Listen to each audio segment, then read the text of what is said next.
Marine plastic, hundreds of fragments found in dead seabirds. Video.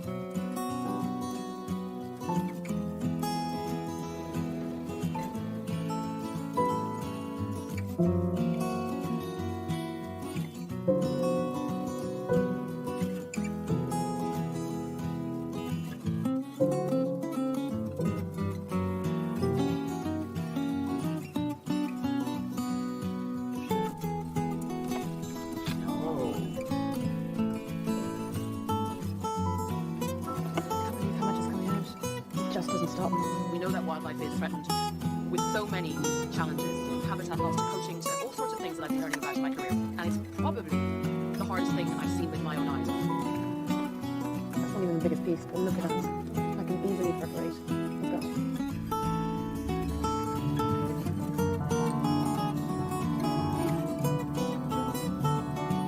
It's amazing. People are trying to save as many chicks as they possibly can out here every single night for 3 weeks, just to give these shearwaters a chance.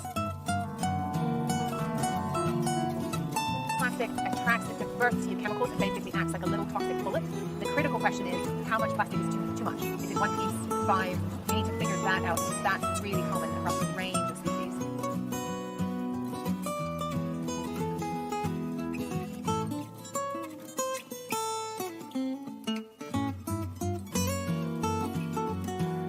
New footage of the devastating impact of plastic pollution on wildlife has been captured by a BBC team. Seabirds are starving to death on the remote Lord Howe Island, a crew filming for the BBC One documentary Drowning in Plastic has revealed. Their stomachs were so full of plastic there was no room for food. The documentary is part of a BBC initiative called Plastic Swatch, tracking the impact of plastic on the environment.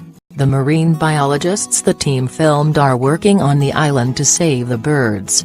They captured hundreds of chicks, as they left their nests, to physically flush plastic from their stomachs and give them a chance to survive. No room for nutrition. The birds nest in burrows on Lord Howe Island, which is more than 600 kilometers off the east coast of Australia. While chicks wait in the burrow, the parents head out to sea and dive for small fish and squid to feed their offspring. These birds are generalist predators, explained marine biologist Jennifer Lavers, who works with the shearwater colony. They'll eat just about anything they're given. That's what's allowed them to thrive, a lack of pickiness. But when you put plastic in the ocean, it means they have no ability to detect plastic from non-plastic, so they eat it. Parent birds unwittingly feeding plastic to their chicks means that the birds emerge from their burrows with stomachs filled with plastic, and with insufficient nutrition to enable them set out to sea and forage for themselves. But when the birds first head out of the burrow, the research team have been stepping in to help. If the amount of plastic is not so significant, we use a process called lavage, where we flush or wash the stomach, without harming the bird, explained Dr. Lavers. The BBC crew filmed the team working with individual chicks, using tubes to flush their stomachs with seawater and make them regurgitate the plastic. Liz Bonin, who presents the series, said what she saw on Lord Howe Island was one of the hardest things she had witnessed in her career. It was shocking to see how much would come out of one chick, she told BBC News. We saw, I think 90 pieces come out of one of the chicks on the second night. But the scientists were telling us they sometimes pull out 200 or 250 pieces of plastic out of dead birds or from the regurgitation.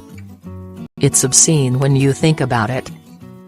Jennifer Lavers added that most of the plastic she and her colleagues have found in their work with the birds is entirely preventable.